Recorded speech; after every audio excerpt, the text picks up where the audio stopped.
অযাচিত পরিস্থিতিতে মেঘ সচকিত হয়ে আছে। নিষ্কলুষ মনে জমে থাকা ভয়, ভীতি আর অভিমানীরা অবিদিতে গুম হয়ে গেছে।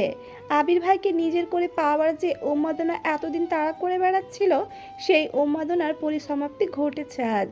আবিরের অনুষঙ্গে নিজেকে হারাতে বসেছে। আবিরের অপলক দৃষ্টি, নেশাক্ত কণ্ঠ, হাস্যোজ্জ্বল চেহারা আর অনভিলাষিত ঘনিষ্ঠতা অবসহন করতে অনল্পে হিমশিম খেতে হচ্ছে।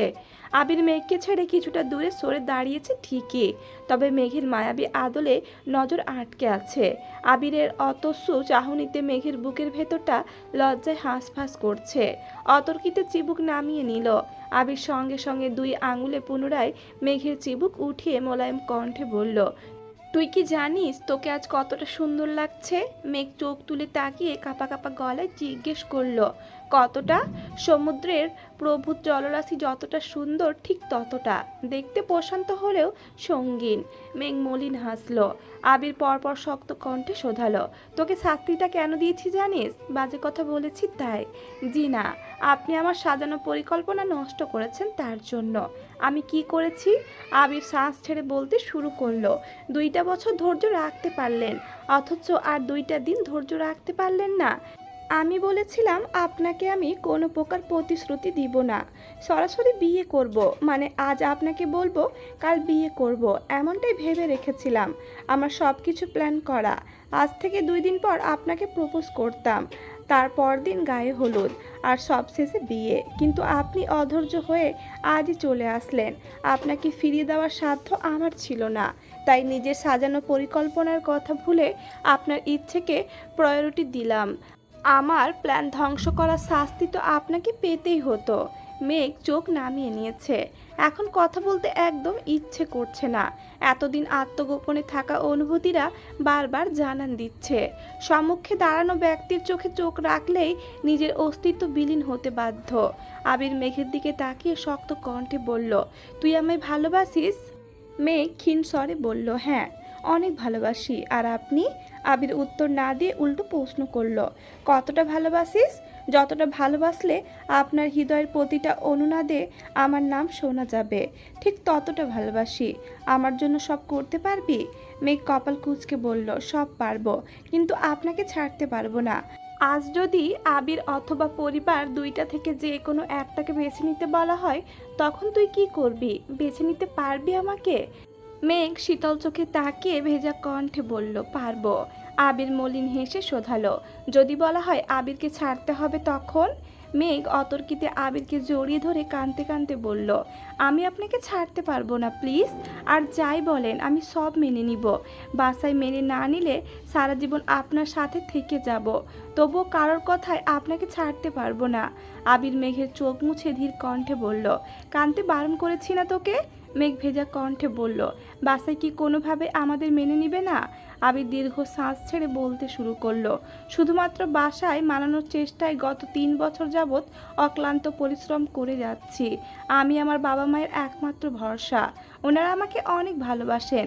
একজন দায়িত্বশীল ছেলে হিসেবে আমাকেও আজীবন ওনাদের পাশে থাকতে হবে। আমি স্বেচ্ছায় কোনোদিন আব্বু আম্মুর সাথে সম্পর্ক নষ্ট করব না। 3 বছরে আমি আমার সবটুকু দিয়ে চেষ্টা করেছি, এখনও করছি। শুধুমাত্র ওনাদের চোখে যোগ্য হওয়ার জন্য প্রাইভেট কার কিনেছি, আলাদা কোম্পানি দাঁড় করিয়েছি, বাসা পর্যন্ত করেছি।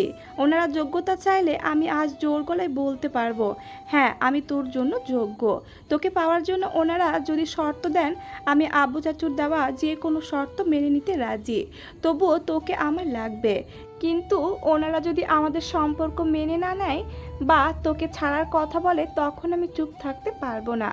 পরিস্থিতি যদি এমন হয় যে বাসা থেকে বেরিয়ে আসতে হয়, আমি চুপচাপ বাসা থেকে বেরিয়ে আসব, কিন্তু তোকেও তখন আমার সঙ্গে বেরিয়ে আসতে হবে। বিশ্বাস কর, আমি তোকে কষ্টে রাখবো না, আর তোকে পরিবার থেকে বিচ্ছিন্নও করব না, কারণ আমি জানি আমার থেকেও তোর অনেক বেশি আবেগ জড়িয়ে আছে ওই বাসায়। কিন্তু কি করব বল, আমার যে তোকে লাগবেই লাগবে। বাসায় মেনে না নিলে হয়তো কয়েকটা দিন একটু দূরে থাকতে হবে, তারপর আমি সব ঠিক করে দিব। জাস্ট কয়েকটা দিন। ফুপ্পির মতো 28 বছর পরিবার ছেড়ে থাকতে হবে না তোকে। আব্বু ছাড়া বাকি সবাইকে মানিয়ে নিতে পারবো। হয়তো আব্বু একটু ঝামেলা করবেন, তবে যাই হোক, আজ তোকে আমার সাথে থাকতে হবে। থাকবি তো? মেঘ ঠান্ডা কণ্ঠে বলল, থাকবো। প্রায় 1 ঘন্টা সময় নিয়ে আবির মেঘকে বুঝিয়েছে কি কি করতে হবে, কি বলতে হবে, সব বুঝিয়ে দিয়েছে। ততক্ষণে এশার আজানের সময় হয়ে গেছে। আবির পকেট থেকে ফোন বের করে সময় দেখে নিল। বিকেল থেকে এই পর্যন্ত 24টা কল আসছে। ফোন সাইলেন্ট থাকায় টের পায়নি। তানবীর কলের ওপর কল দিচ্ছে। মেঘকে নিয়ে ফিরলে বাসায় যেতে হবে। এদিকে আলী আহমেদ খান, মোজাম্মেল খান, ইকবাল খান 3জন মিলে অনেকগুলো কল দিয়েছেন। দুপুরে মিটিং শেষে সিফাতের সঙ্গে আবিরের খুব রাগারাগি হয়েছে, আর একটুর জন্য হাতাহাতি হতে যাচ্ছিল। সিফাতের চালচলন আবিরের একদম পছন্দ না। ছেলেটা যতই ভালো সাজার নাটক করুক না কেন, আবিরের সামনে বারবার ধরা পড়েছে। কিন্তু আলী আহমেদ খানের চোখে সিফাত খুবই ভদ্র ছেলে।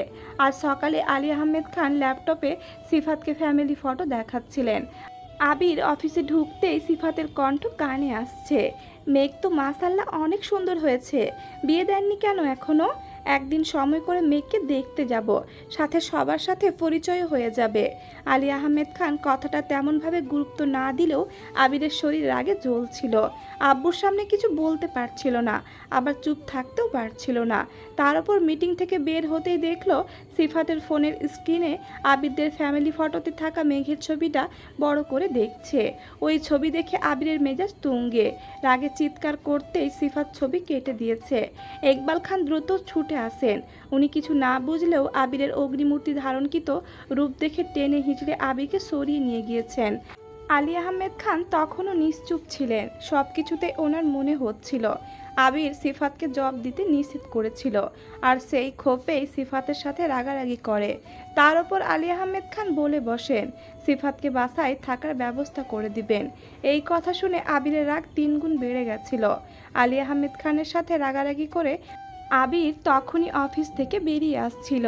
নিজের অফিসে এসে কেবিনে বসার 10 মিনিটের মধ্যে কল আসে। মেঘ শাড়ি পরে বাসা থেকে বেরিয়েছে। একে আব্বুর উপর মেজাজ খারাপ, সব কিছু মিলিয়ে বিরক্ত। তার ওপর মেঘের আকস্মিক কর্মকাণ্ডে অনিচ্ছা সত্ত্বেও প্রেয়সীর কথা ভেবে বেরিয়েছিল, আর এখনও হাসি মুখে মেঘকে সময় দিচ্ছে।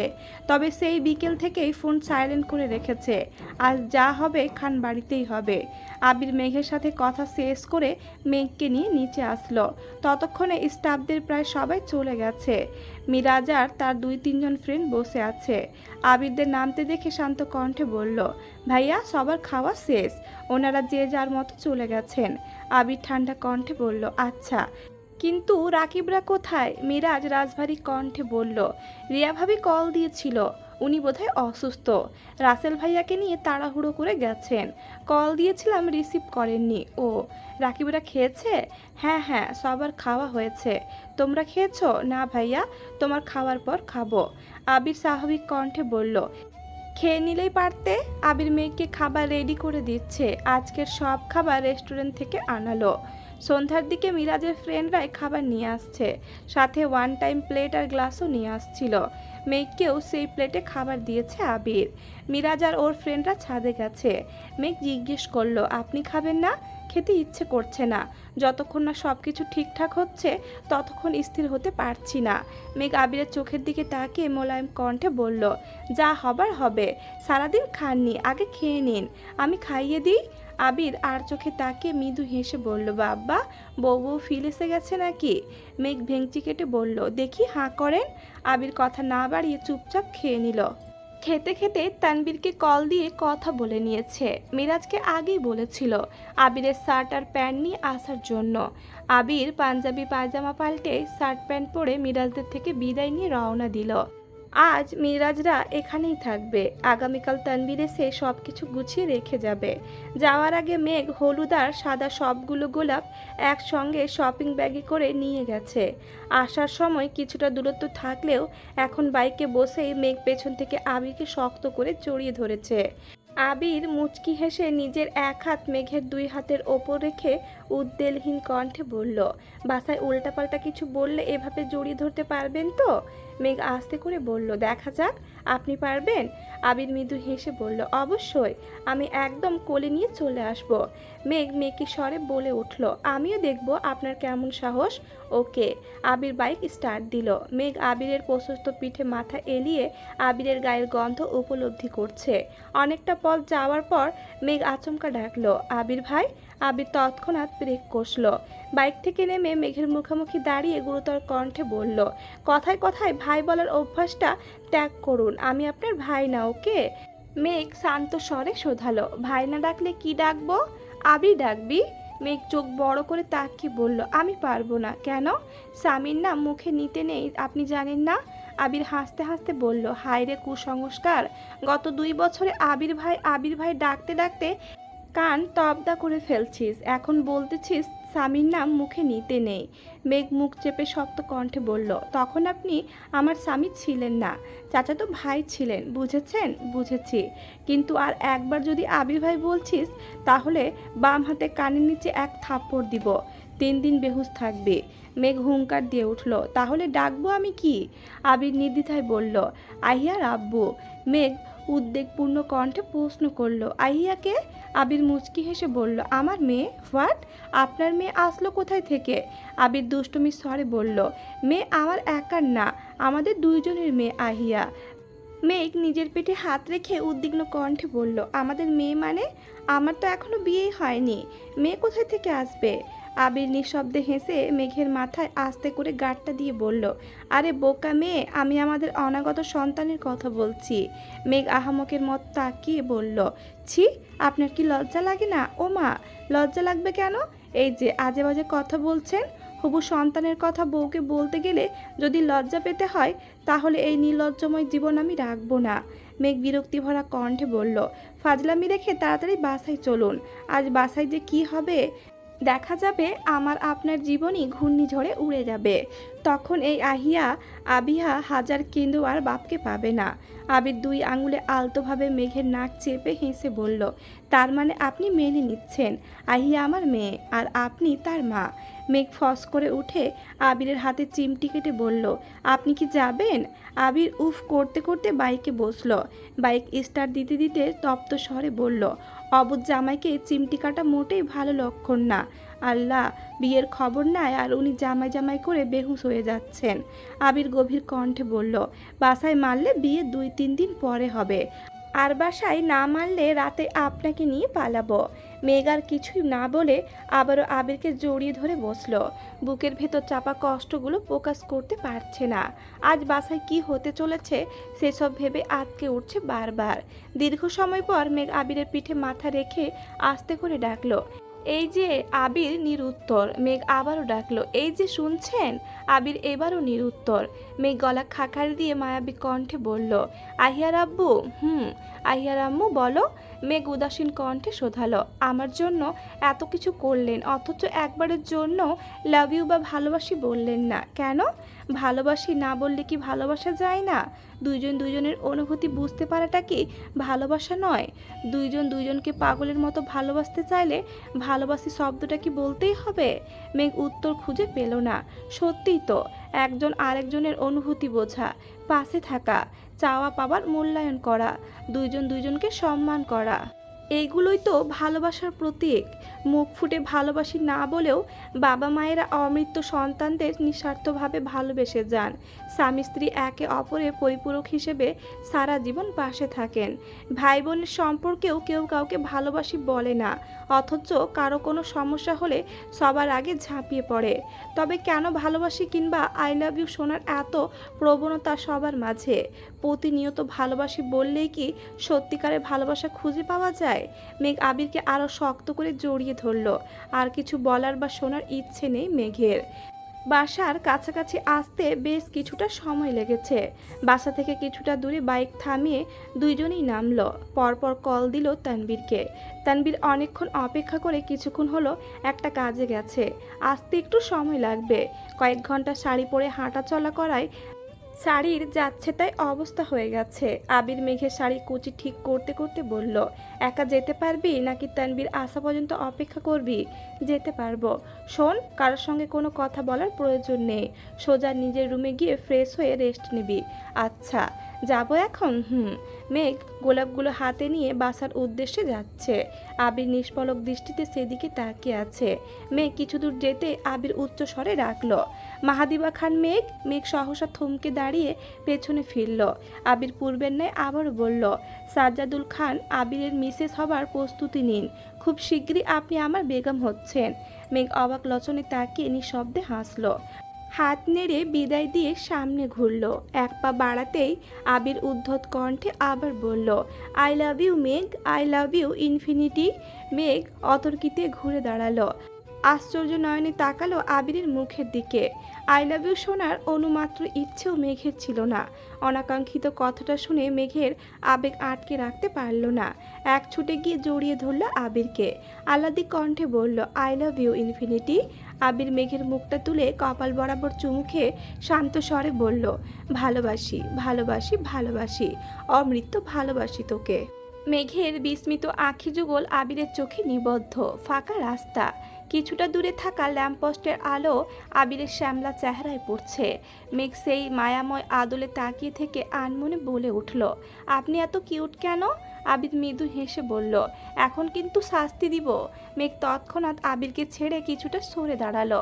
পরপর থমথমে কণ্ঠে শোধালো, ভালোবাসি বলবেন না তো? এখন বললেন কেন? আবির তপ্ত স্বরে বলল, আমি তোর কোনো ইচ্ছা অপূর্ণ রাখবো না তাই।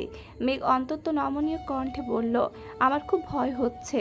আবির হিজাবের ওপর দিয়ে মেঘের দুই গালে হাত রেখে চাপা স্বরে বলল, আমি আছি তো তোর পাশে, ভয় কিসের? আমি বেঁচে থাকতে তোর ওপর একটা আঁচড়ও পড়তে দিব না। মেঘ আবিরের থেকে বিদায় নিয়ে চলে গেছে। আবির কিছুক্ষণ দাঁড়িয়ে সেদিকে তাকিয়ে রইল। মেঘের সামনে কিছু প্রকাশ করতে না পারলেও আবিরের বুকের ভেতর ভয়ঙ্কর তোলপাড় চলছে। কি হবে বা কি হতে চলেছে সেই সব ভেবে গলা শুকিয়ে যাচ্ছে। মনে আতঙ্ক বাসা বেঁধেছে অনেক আগেই। তার ওপর দুপুরে আব্বুর সাথে রাগারাগি করে অফিস থেকে বেরিয়েছে। সারাদিন আব্বুর ফোনটা পর্যন্ত রিসিভ করেনি। মেঘ বাসায় ঢুকে গেছে। আবির পকেট থেকে ফোন বের করতেই দেখলো আলী আহমেদ খানের কল আসতেছে। আবির এবার দীর্ঘ নিঃশ্বাস ছেড়ে কলটা রিসিভ করলো। আবির কিছু বলার আগেই আলী আহমেদ খান উদ্বিগ্ন কণ্ঠে বললেন, আবির তুমি কি শোধরাবে না? কলের পর কল দিতে দিতে ক্লান্ত হয়ে যাচ্ছি, অথচ তোমার কোনো খবর নেই। এত কিসের রাগ তোমার? আবির শান্ত স্বরে বলল, বলুন, আমি কি বলবো? কি বলতে বাকি রাখছো তুমি? রাজশাহীর অফিসে সমস্যা হয়েছে, বিকেলের দিকে খুব মারামারি হয়েছে। এখনো পরিস্থিতি ভালো না। তোমার চাচ্চুর শরীর খারাপ, অফিসে আসেনি। এদিকে তুমি সারাদিন ধরে রাগ করে বসে আছো। বাধ্য হয়ে এখন আমাকে যেতে হচ্ছে। আবির উত্তেজিত কণ্ঠে বলল, আপনি যাচ্ছেন মানে? আপনাকে কোথাও যেতে হবে না, আমি এখনই আসছি। আলী আহমেদ খান রাগান্বিত কণ্ঠে বললেন, ব্যবসা যেহেতু আমার, সব দায়ও তো আমার। মরি আর বাঁচি, ব্যবসা করেই যাব। তোমরা তোমাদের রাগ নিয়ে থাকো। আবির কণ্ঠ খাদে নামিয়ে বলল, আপনি কোথায় আছেন? বাস স্ট্যান্ডে। আমি আসতেছি এখনই। আসতে হবে না, আসতেছি আমি। এদিকে মেঘ শাড়ির আঁচলের নিচে ফুল আর আংটি পরিহিতা হাত লুকিয়ে বাসায় ঢুকলো। রান্নাঘরে মালেহা খান আর আকলিমা খান কাজ করছেন, আর কেউ নেই। এই সুযোগে মেঘ দ্রুত চলে যাচ্ছে। মালেহা খান আকস্মাৎ মেঘকে দেখে ডেকে উঠলেন, শাড়ি পরে কোথায় গেছিলি তুই? এত রাত করে বাসায় আসছিস কেন? মেঘ ছোট করে বলল, ঘুরতে গিয়েছিলাম। মেঘ আর কোনো কথা না বলে দ্রুত নিজের রুমে চলে গেছে। একদম শাওয়ার শেষ করে বিছানায় শুয়েছে। বন্যার কথা মনে হতেই সঙ্গে সঙ্গে বন্যাকে কল দিল। আজকের সব ঘটনা একে একে বলছে। আবির দ্রুত বাস স্ট্যান্ড পৌঁছালো। আলী আহমেদ খান ব্যাগ নিয়ে বেঞ্চে বসে বসে চা খাচ্ছেন।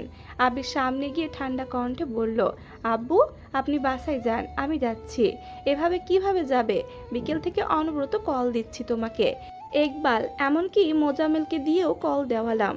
আর তুমি কি করলে? কল রিসিভ করার প্রয়োজন মনে করলে না। এখন এসে বলছো তুমি যাবে, মজা করছো? সরি আব্বু, আর এমন হবে না। আলী আহমেদ খান রাগান্বিত কণ্ঠে হুঙ্কার দিলেন, এখন সরি বলতে হবে না। যাও, রাগ করে গাল ফুলিয়ে বসে থাকো। প্রয়োজনে 7 দিন বসে থাকো। আমি চলে যাচ্ছি, তোমাকে আর কেউ বিরক্ত করবে না।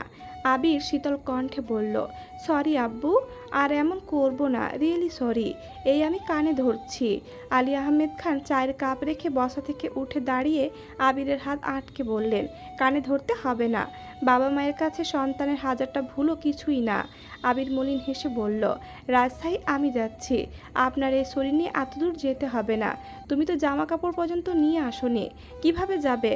দুই একটা জামা কাপড় কিনে নিব, সমস্যা নেই। তোমার বাইক কি করবা? তানবীর এসে বাইক আর আপনাকে নিয়ে যাবে, কোনো সমস্যা নেই, আমি ওকে কল দিচ্ছি। ঠিক আছে যাও, কিন্তু আজকের ঘটনার মতো যদি ওখানেও কারোর সাথে রাগারাগি করেছো আর আমার কানে খবর আসছে, তাহলে তুমি কানে ধরে মাপ পাবে না, এই আমি বলে দিলাম। আবির ধীর কণ্ঠে বলল, কারোর সঙ্গে রাগারাগি করব না, কিন্তু আমি ফেরার পর আপনার সাথে আলাদাভাবে কথা বলতে চাই। আলী আহমেদ খান ঠান্ডা কণ্ঠে বললেন, হ্যাঁ কি বলবে এখনই বলো। আবির মৃদু স্বরে বলল, এখন না, রাজশাহী থেকে এসে বলবো। আচ্ছা, তোমার ইচ্ছে। ওখানে যদি বেশি সমস্যা হয় তাহলে জানিও। মোজাম্মেলের শরীর ভালো হলে ওকে পাঠাবো। আচ্ছা। বাস ছাড়ার সময় হয়ে যাচ্ছে। আবির টিকিট নিয়ে বাসে উঠে বসেছে। তানবীর এসেছে অনেকক্ষণ পর। আবির রাজশাহী যাচ্ছে দেখে তানবীর থম মেরে দাঁড়িয়ে আছে। বড় আব্বুর সামনে মুখ ফুটে কিছু বলতেও পারছে না। কিছুক্ষণের মধ্যে বাস ছেড়ে দিয়েছে। আলী আহমেদ খান তানবীরের দিকে তাকিয়ে গম্ভীর কণ্ঠে বললেন, চলো এখন।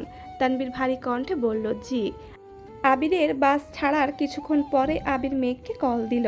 মেঘ বন্যার কল কেটে আবিরের কল রিসিভ করে চিন্তিত স্বরে জানতে চাইল, কোথায় আপনি আর কখন আসবেন? আবির ধীর কণ্ঠে বলতে শুরু করলো, আমাকে এমার্জেন্সি কাজে রাজশাহী যেতে হচ্ছে। বাস অলরেডি ছেড়ে দিয়েছে। তোকে যা বলি একটু শোন। হাতের আংটিটা খুলে কোথাও লুকিয়ে রেখে দে, আমি আসলে আবার পরিয়ে দিব। আর এই 2-3 দিন খুব বেশি সাবধানে থাকবি। প্রয়োজনে সারা দিন ঘুমাস, তবুও বাসার কারো মুখোমুখি হোস না। বাসায় কোনো মেহমান আসলে বা তোকে দেখার নাম করে কেউ আসলে ভুলেও সামনে যাস না। আর অবশ্যই আমাকে জানাবি। সামান্য কোনো বিষয়েও বাড়াবাড়ি করবি না। সামান্য কোনো কারণে তোর গায়ে যেন কোনো আঁচড় না পড়ে। যেভাবে রেখে গেলাম 3 দিন পর যেন সেভাবেই পায়। একটা কথা মনে রাখিস, তোর কিছু হলে আমি সত্যি মরে যাব। আমি তোকে নিজের থেকেও বেশি ভালোবাসি।